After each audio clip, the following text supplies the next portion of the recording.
سورة الکہف کی آیت نمبر 79. الحمدللہ وکفا والسلام علی عباده الذین اصطفى خصوصا علی سید الرسل وخاتم الانبیاء وعلى آلہ واصحابہ الاتقیاء. اما بعد فاعوذ باللہ من الشیطان الرجیم. بسم اللہ الرحمن الرحیم.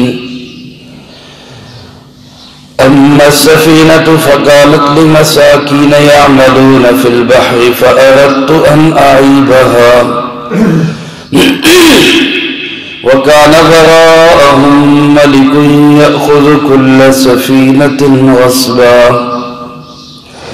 وأما الغلام فكان أبواه مؤمنين فخشينا أن يرهقهما طغيانا وكفرا فأردنا أن يبدلهما ربهما خيرا منه زكاة وأقرب رحما.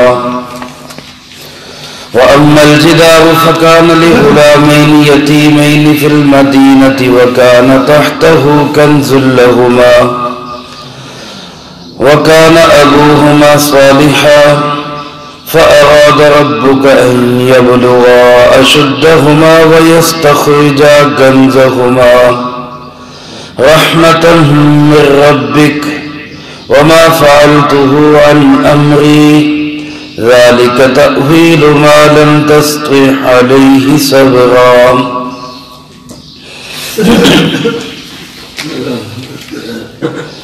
اما السفینۃ فکانت لمساکین.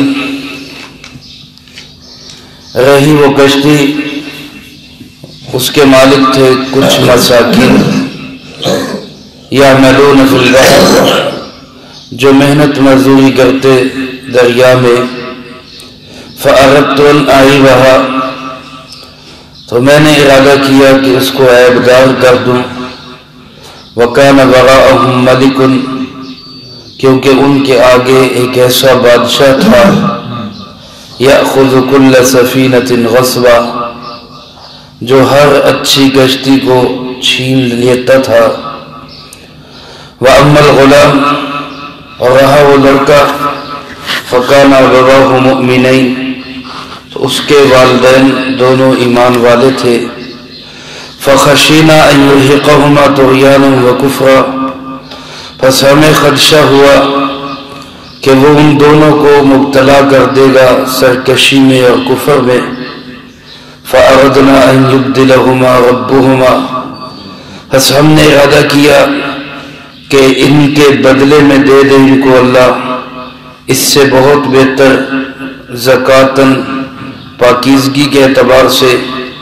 وَأَقْرَبَ رُحْمًا، اور زیادہ قریب رحمت کرنے کے اعتبار سے. وَأَمَّا الْجِدَارُ، اور رہی وہ دیوار. فَكَانَ لِغُلَامَيْنِ يَتِيمَيْنِ، وہ دو یتیم لڑکوں کی تھی جو شہر میں تھے. وَكَانَ تَحْتَهُ كَنْزٌ لَهُمَا، اور اس دیوار کے نیچے ان کا خزانہ تھا. وَكَانَ أَبُوهُمَا صَالِحًا، اور ان دونوں کا باپ ایک نیک آدمی تھا. فَأَرَادَ رَبُّكَ أَن يَبْلُغَا أَشُدَّهُمَا، بس تیرے پروردگار نے یہ ارادہ کیا کہ وہ دونوں پہنچ جائیں اپنی پختہ عمر کو. وَيَسْتَخْرِجَا كَنْزَهُمَا، اور خود اپنا خزانہ نکال لیں. رحمتاً من ربک، یہ سب کچھ تیرے پروردگار کی رحمت ہی ہے. وما فعلته عن امری، اور کوئی کام میں نے اپنی خواہش سے نہیں کیا. ذالک تأویل ما لم تستطع علیہ صبرا، یہ ہے حقیقت اس کی جس پہ تو صبر کرنے کی ہمت نہ رکھ سکا.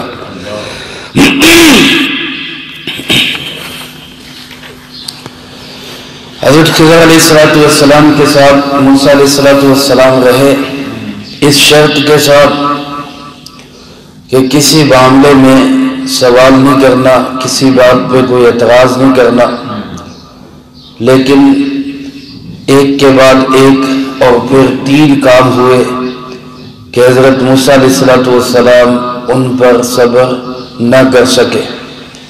دوسرے کام کے بعد انہوں نے خود ہی یہ فرما دیا کہ اب اگر تیسری دفعہ بھی ایسا ہی ہو تو آپ مجھے اپنے ساتھ بے شک نہ رکھیں، مجھے علیحدہ کر دیں۔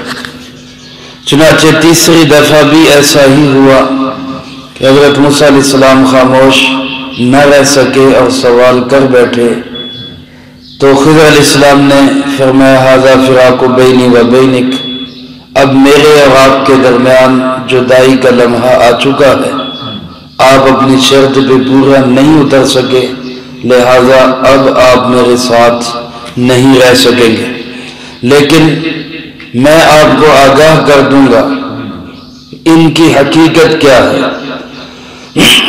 رسول اللہ صلی اللہ علیہ وسلم نے ارشاد فرمایا، اللہ رحم کرے حضرت موسیٰ علیہ السلام پر، اور خاموش رہتے تو اور چیزوں کی حقیقت ہمارے سامنے آتی، لیکن وہ صبر نہ کر سکے تو صرف 3 ہی چیزوں کی حقیقت ہمارے سامنے آئی۔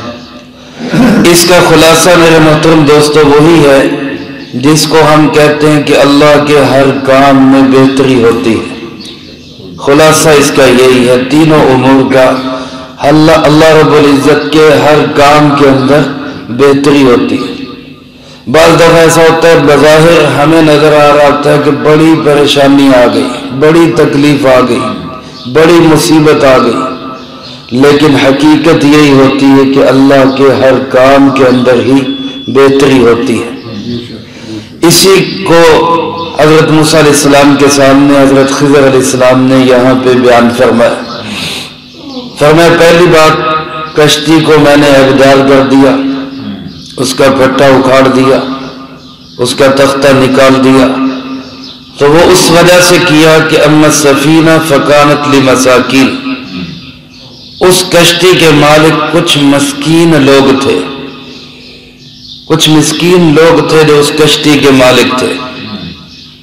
مفسرین کرام رحمہ اللہ نے لکھا کہ یہ 10 بھائی تھے، ان میں سے 5 بالکل اپاہج، مفلوج اور معذور تھے، اور 5 جو ہے وہ محنت کرتے، اپنا بھی پیٹ پالتے، اپنے ان 5 بھائیوں کا بھی پیٹ پالتے۔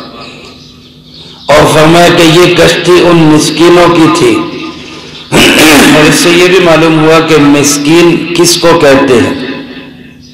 یہ ایک بحث چلتی ہے کہ فقیر زیادہ محتاج ہوتا ہے یا مسکین زیادہ محتاج ہوتا ہے۔ قرآن کریم میں یہ 2 الگ الگ لفظ استعمال ہوئے ہیں، فقیر اور مسکین کا۔ زکوٰۃ کے مصارف بھی جہاں اللہ پاک نے بیان فرمایا انما الصدقات للفقراء والمساکین، زکوٰۃ حق ہے فقراء کا اور مساکین کا۔ اسی طرح سورۃ بلد کے اندر فرمایا او مسکینا ذا متربہ، وہ مسکین جو مٹی میں ملا ہوا ہو۔ تو مسکین کی حالت زیادہ پتلی ہوتی یا فقیر کی حالت زیادہ پتلی ہوتی؟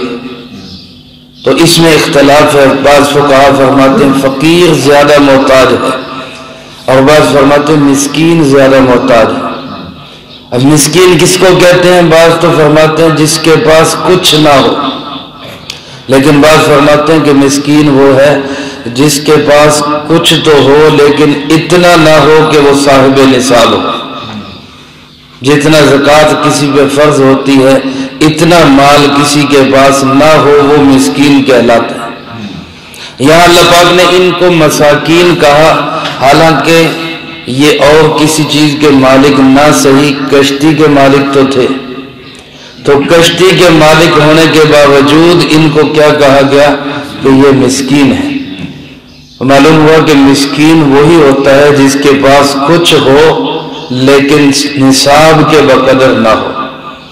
تو بہرحال اللہ پاک فرماتے ہیں اس کشتی کے مالک خضر علیہ السلام نے بتلایا کہ یہ کشتی کے مالک کچھ مساکین تھے، وَكَانَ وَرَاءَهُمْ مَلِكٌ، اور یہ جو مساکین تھے يَعْمَلُونَ فِي الْبَحْرِ، یہ دریا میں محنت مزدوری کرتے، کام کاج کرتے، سواریوں کو ادھر سے ادھر لے جاتے، سامان منتقل کر دیتے اور اپنی مزدوری لے لیتے۔ اردت ان اعیبھا، میں نے یہ چاہا کہ میں اس کشتی کو عیبدار کر دوں، کیونکہ وکان وراءہم ملک یأخذ کل سفینۃ غصبا، اس لیے کہ آگے ایک ایسا بادشاہ تھا جو ہر اچھی کشتی کو چھین کر لے لیتا تھا۔ وہ ہر اچھی کشتی پہ، ہر بغیر عیب والی کشتی کو اپنا حق سمجھتا تھا کہ یہ مجھے دے دو، اس سے میں محنت کروں گا، اس سے اس کی آمدن مجھے ملنی چاہیے۔ لیکن جو کشتی عیبدار ہوتی تھی، جس میں کوئی نقص ہوتا تھا، جس میں کوئی کمی ہوتی تھی، اس کو وہ بادشاہ چھوڑ دیتا تھا۔ اس لیے میں نے سوچا کہ میں اس کو عیبدار کر دوں تاکہ ان بیچاروں کا روزگار چلتا رہے۔ اگر یہ کشتی عیبدار نہ ہوتی، وہ بادشاہ کشتی لے لیتا تو ان کی کشتی جو ہے وہ ان کے ہاتھ سے نکل جاتی، جو معمولی روزی ان کی لگی ہوئی تھی وہ بھی جاتی رہتی۔ اب ظاہر میں تو یہ کشتی کا نقصان ہو رہا تھا، لیکن حقیقت میں کیا ہے، اللہ جو کرتا ہے اسی میں بہتری ہوتی ہے۔ میرے محترم دوستو، یہ ایک بڑی عجیب بات کہی مولانا مناظر احسن گیلانی رحمت اللہ علیہ نے۔ یہ برے صغیر پاک و ہند میں جب انگریز نے ناپاک قدم رکھے، اس وقت کے یہ بزرگ ہیں تحریک آزادی میں، ان کا بڑا کردار ہے، اور اس وقت بھی اسی انداز سے انگریز آتا تھا کہ جناب یہ دینی مدارس، یہ تعلیم، یہ اس کی بجائے اب جدت آنی چاہیے، نئی تعلیم آنی چاہیے، جدید چیزیں آنی چاہیے مدارس کے اندر، اس عنوان سے آیا۔ تو حضرت فرماتے ہیں کہ دینی مدارس کا ان جدید چیزوں سے بے بہرا ہونا، دینی مدارس کو ان جدید چیزوں سے دور رکھنا، ہمیں تو یہ لگتا ہے کہ یہ عیب ہے، یہ عیب ہے ان کے اندر، لیکن فرماتے ہیں جس طرح یہ عیب دار کشتی ہی اس کا سبب بنی کہ کشتی والوں کے پاس رہی، اسی طرح یہ عیب دار دینی مدارس ہی اس کا سبب بنیں گے کہ دین مسلمانوں کے پاس رہے گا۔ اور اگر ان مدارس میں اسی طرح جس طرح سکول، کالج، یونیورسٹی یا دوسرے علاقوں کے اندر انہوں نے جامع ازہر پہ قبضہ کر لیا، جامعۃ المدینہ پہ قبضہ کر لیا، اور پھر ان کو یونیورسٹیز بنا دیا، تو آج وہاں دین کا کیا حال ہے وہ آپ حضرات کے سامنے۔ اس لیے حضرت فرماتے کہ ان دینی مدارس کے اندر اگر ہمیں یہ لگ رہا ہے کہ جناب جدید تعلیم نہیں ہے، ان کو پتہ نہیں ہے، یہ معاشرے میں چلنے والے نہیں، حالانکہ یہ دوسروں سے بہتر چل رہے ہیں، لیکن اگر ہمیں یہ لگے کہ یہ عیب ہے تو وہ فرماتے ہیں کہ ان کا یہ عیب ہی یہ ان کی خوبی ہے۔ بعض چیزوں کا عیب ہی ان کی خوبی ہوتی ہے، ان کا ٹیڑھا پن ہی ان کی خوبی ہوتی ہے۔ یہ ہماری آنکھوں کے اوپر اللہ پاک نے یہ بھویں بنائی ہیں، یہ بھویں کسی آدمی کی بھی سیدھی نہیں ہوتی الا قلیل، ہر آدمی کی بھویں جو ہے وہ خمدار گولائی کے اندر۔ اب کوئی آدمی اٹھ کے کھڑا ہو، یار یہ ٹیڑھی جو ہے نا یہ صحیح نہیں لگتی، ان کو سیدھا کرنا چاہیے، اور وہ سیدھا کرے گا تو وہ کیا ہے کہ عجوبہ لگے گا۔ ان کے ٹیڑھے پن کے اندر ہی ان کا حسن ہے۔ تو بعض چیزوں کے اندر ہمیں نظر آتا ہے کہ یہ عیب ہے، ان کا عیب ہی ان کا حسن ہوتا ہے، ان کا عیب ہی ان کی خوبی ہوتی ہے۔ تو حضرت فرماتے ہیں اگر ہمیں یہ لگتا ہے کہ یہ دینی مدارس جو ہیں یہ جدید علوم سے بے بہرا ہے، ان کو کوئی پتہ نہیں، یہ عیب دار ہے ہماری نظروں میں، اگر یہ ہمیں عیب دار لگتے بھی ہیں تو ان کا عیب دار ہونا ہی ان کا حسن، اس کو برداشت کرنا چاہیے۔ حضرت فرماتے ہیں کہ یہ بات تو میں نے اس لیے کی، حضرت خضر علیہ السلام نے اس کو اپنی طرف منسوب کیا، اردت، میں نے یہ چاہا، میں نے یہ ارادہ کیا۔ دوسری بات، اما الغلام، یہ جو لڑکا جس کو میں نے قتل کیا، یہ لڑکا فکان ابواہ مؤمنین، اس کے والدین ایمان والے تھے، نیک آدمی تھے، فخشینا ان یرهقهما طغیانا وکفرا، لیکن ہمیں خدشہ ہوا کہ یہ بچہ اگر زندہ رہا یہ سرکش بنے گا، یہ کفر کی طرف جائے گا، ضدی اور عنادی ہوگا، تو کہیں یہ والدین کو بھی سرکشی اور کفر میں مبتلا نہ کر دے، اس لیے اس بچے کو بچپن میں ہی قتل کر دیا گیا۔ اب بعض دفعہ ایسا ہوتا ہے بچے چھوٹے مر جاتے ہیں، والدین پریشان ہو جاتے ہیں، یہ کیا ہو گیا؟ ان کا فوت ہو جانا ہی ہماری مصلحت ہوتی ہے، نہ معلوم وہ بڑے ہو کہ ہمارے لیے کیا سیاپ پہ کھڑے گا۔ تو اس بچے کا مار دینا اسی میں بہتری تھی کہ یہ والدین کو بھی کہیں بے دینی کی طرف نہ لے جائے۔ اس میں اب دو پہلو ہیں، ایک ہے قتل کرنا جو سراسر جرم ہے، اور دوسرا کیا ہے ان یبدلہما ربہما خیرا منہ زکاۃ واقرب رحما، کہ میرا رب اس کے بدلے میں ان کو ایسی بہترین اولاد دے جو پاکیزگی میں بھی بہترین ہو اور ان کا خیال رکھنے میں بھی زیادہ بہتر ثابت ہو۔ یہ کام چونکہ خیر کا کام تھا کہ اللہ ان کو بہتر بدلہ عطا کرے، تو اس لیے یہاں خضر علیہ السلام نے صرف اپنی بات نہیں کی بلکہ فرمایا فَأَرَدْنَا، ہم نے ارادہ کیا۔ ہم سے مراد اللہ پاک بھی اور خضر علیہ السلام بھی۔ تو اس میں جو برا کام ہے قتل وہ تو میں نے کیا، اور جو اچھا کام ہے کہ اس کا بدلہ اللہ پاک عطا کرے اس کی نسبت اللہ کی طرف کرتے۔ علماء فرماتے ہیں کہ دنیا کے اندر رہتے ہوئے بھی ہر اچھا اور برا کام سب کس کی طرف سے ہوتا ہے؟ اللہ ہی کی طرف۔ ہر اچھا اور برا کام اللہ ہی کی طرف سے ہوتا ہے، لیکن اچھے کاموں کی نسبت اللہ کی طرف کرنی چاہیے، برے کاموں کی نسبت خود انسان کو اپنی طرف کرنی چاہیے۔ جیسے حضرت ابراہیم علیہ السلام نے جب اللہ کا تعارف کروایا تو کیا فرمایا؟ هو الذی یطعمنی ویسقین، میرا اللہ وہ ہے جو مجھے کھلاتا بھی ہے پلاتا بھی ہے، وَإِذَا مَرِضْتُ فَهُوَ يَشْفِينِ، اور جب میں بیمار ہوتا ہوں تو وہ مجھے شفا دیتا ہے۔ حالانکہ بیمار بھی کون کرتا ہے؟ اللہ ہی کرتا ہے، لیکن بیماری کی نسبت اللہ کی طرف نہیں کی بلکہ کیا کہا؟ میں بیمار ہوتا ہوں وہ مجھے شفا دیتا ہے۔ تو بری چیز کی نسبت اپنی طرف اور اچھی چیز کی نسبت اللہ رب العزت۔ تو حضرت خضر علیہ السلام نے بھی اس ادب کا خیال رکھا۔ پچھلی بات میں سراسر برائی تھی، کشتی کو عیبدار کرنا سراسر برائی تھی، اس میں کیا کہا؟ اردت، میں نے ارادہ کیا۔ اس میں دو چیزیں تھی، برائی کا پہلو بھی تھا خیر کا پہلو بھی تھا۔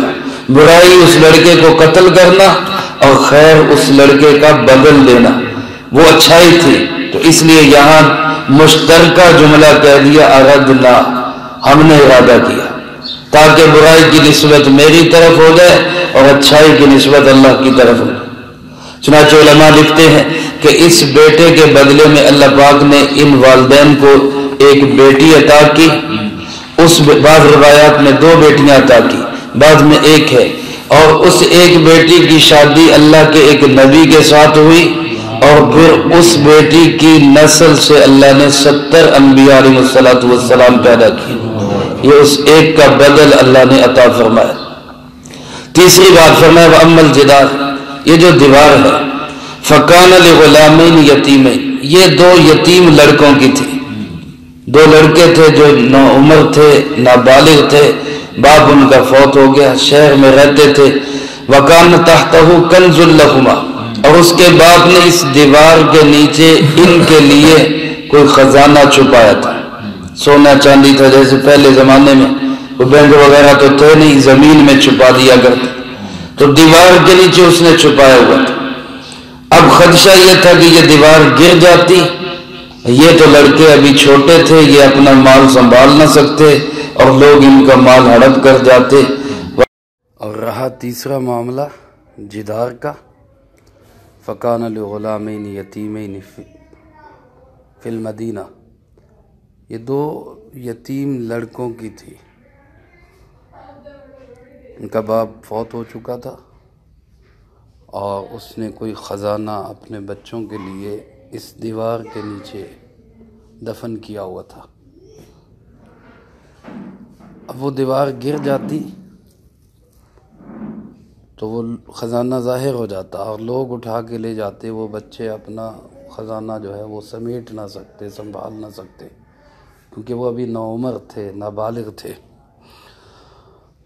فأراد ربك أن يبلغا أشدهما ويستخرجا كنزهما، تیرے رب نے یہ ارادہ کیا،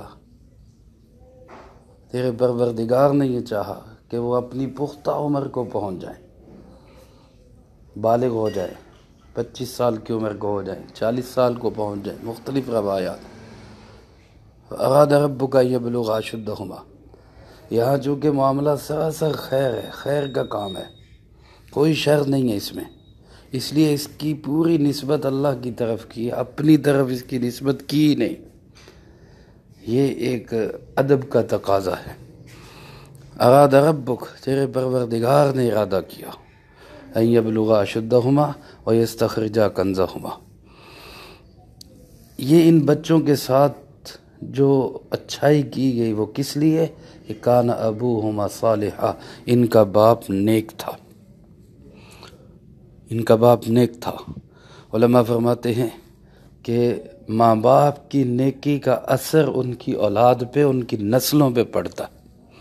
اگر ماں باپ نیک ہوں تو نسلیں محفوظ ہوتی ہیں، اگر ماں باپ کے اندر نیکی ہوگی تو ان کی اولاد پہ اللہ رب العزت کی طرف سے رحمتیں برسیں گی۔ ایک نیک باپ جو ہے اس کی وجہ سے، ایک نیک آدمی کی وجہ سے اس کی اولاد، اس کے رشتہ داروں پہ، اس کے پڑوس والوں پہ بھی رحمت ہوتی ہے، بلکہ نیکی کا اثر، ایک نیک آدمی کا اثر اس شہر پہ بھی پڑتا ہے۔ علامہ شبلی رحمۃ اللہ علیہ دیلم کے رہنے والے تھے، تو دیلم والوں سے فرمایا کرتے تھے کہ میں تمہارے شہر کے لیے امان ہوں، امن کا ذریعہ ہوں تمہارے شہر کے لیے۔ دیلم والوں کو یہ بات سمجھ میں نہیں آتی تھی، یہ کیسے امان کا ذریعہ اور امن کا ذریعہ ہے؟ لیکن جس دن علامہ شبلی رحمۃ اللہ علیہ کا انتقال ہوا، کچھ ہی عرصے کے بعد عیسائیوں نے دیلم کی اینٹ سے اینٹ بجا دی، اور لوگ اس وقت کہتے تھے ہمارا دو نقصان ہو گئے، ایک تو علامہ شبلی جیسی عظیم شخصیت سے محروم ہو گئے، اور ایک ہمارے شہر کا امن و امان تاہ و بالا ہو گیا۔ یہ نیکی کا اثر ہے، نیک لوگوں کا اثر ہے۔ جب اللہ رب العزت نیک لوگوں کی اولاد کا خیال رکھ رہے ہیں کہ باپ نیک تھا لہذا بچوں کا خیال رکھو، تو ہمیں بھی نیک لوگوں کا، ان کی آل اولاد کا اور ان کی نسل کا خیال رکھنا چاہیے کہ ان نیکوں کی برکت سے اللہ کی رحمتیں ہماری طرف بھی متوجہ ہوتی، ہمیں بھی اس کا احساس کرنا چاہیے۔ حضرت حسین رضی اللہ تعالیٰ عنہ ایک خارجی سے پوچھنے لگے، خارجی تھے اس زمانے میں، رافضی بھی تھے، خارجی بھی تھے۔ رافضی جو اہل بیت کی محبت کے اندر گمراہ ہوئے، اور خارجی جو اہل بیت کی نفرت کے اندر گمراہ ہو گئے، اہل بیت سے نعوذ باللہ نفرت کرتے تھے۔ تو اب اس خارجی سے حضرت حسین رضی اللہ تعالیٰ عنہ نے پوچھا کہ ان بچوں کا مال اللہ نے کیوں محفوظ کیا؟ خضر علیہ السلام کے ذریعے ان کی دیوار کیوں سیدھی کروائی؟ تو وہ خارجی کہنے لگا کہ وَكَانَ أَبُوهُمَا صَالِحًا، کیونکہ ان کا باپ نیک تھا، ان کے باپ کی نیکی کی وجہ سے اولاد کا خیال رکھا گیا۔ تو حضرت حسین رضی اللہ تعالیٰ نے فوراً کہا کہ کیا ان کا باپ جو ہے میرے باپ، میری ماں سے زیادہ نیک تھا، میرے نانا اور نانیوں سے زیادہ نیک تھا کہ ان کا تو خیال رکھا جا رہا ہے اور تم خارجی لوگ ہمارا خیال نہیں کر رہے؟ اہل بیت سے اس لیے بھی محبت ہونی چاہیے کہ ان کے والدین نیک ہیں، ان کے نانا نیک ہیں، وہ خود نیک ہیں۔ لیکن میرے عزیز دوستو، ہمیں آج اس چیز کو سمجھنا ہے، جو لوگ نیک ہیں ان کی برکات اہل علاقہ پہ بھی پڑتی ہیں، اہل شہر پہ بھی، اہل وطن پہ بھی آتی ہیں، ہمیں ان نیک لوگوں کا خیال کرنا ہے۔ اللہ رب العزت جیسے ان کا خیال کرتے ہیں، اور ہمیں خود نیک بننا ہے تاکہ اللہ پاک ہماری نسلوں کا خیال رکھے۔ وَكَانَ أَبُوهُمَا صَالِحًا، اور یہ کیا کہا؟ فَأَرَادَ رَبُّكَ أَن يَبْلُغَا أَشُدَّهُمَا وَيَسْتَخْرِجَا كَنزَهُمَا رَحْمَةً مِّن رَبِّكَ، یہ سارے کام تیرے رب کی رحمت ہے۔ وہی پہلی بات جو میں نے عرض کی تھی کہ اللہ کے ہر کام کے اندر خیر ہوتی ہے۔ اب بچہ کوئی فوت ہو جائے، ہمیں لگے گا بہت بڑا نقصان ہو گیا، اللہ پاک کے ہاں پتہ نہیں کتنے خیر کا۔ دنیا میں ہمارا کوئی نقصان ہو جائے ہمیں لگے گا پتہ نہیں کتنی بڑی برائی شر میرے ساتھ ہو گیا، اللہ کے ہاں پتہ نہیں اس کا کتنی خیر مقدر ہے اس کے ساتھ، اس لیے ہر چیز میں اس کی رحمت ہے۔ وما فعلتہ عن امری، اور خضر علیہ السلام نے فرمایا میں نے کچھ بھی اپنی تمنا سے نہیں کیا، اپنی خواہش سے نہیں کیا، جو کچھ کیا ہے یہ تیرے رب کے حکم سے کیا۔ یہی جملہ جس سے بعض علماء نے یہ نتیجہ اخذ کیا کہ حضرت خضر علیہ السلام اللہ کے نبی تھے، کیونکہ خود فرما رہے ہیں میں نے خود سے کچھ نہیں کیا، رب کے حکم سے کیا ہے، اور رب کا حکم وہی ہے، اور وہ وہی اللہ کے نبیوں پہ ہی آیا کرتی ہے۔ وما فعلتہ عن امری ذلک تأویل ما لم تستطع علیہ صبرا، یہ ہے اس کی حقیقت جس پہ اے موسیٰ علیہ السلام آپ صبر نہیں کر سکے، یہ اس کی حقیقت۔ اللہ پاک مجھے آپ کو سب کو قرآن و سنت کی صحیح سمجھ نصیب فرمائے، اور اس پہ عمل کر کے دوسروں تک پہنچانے کی توفیق عطا فرمائے۔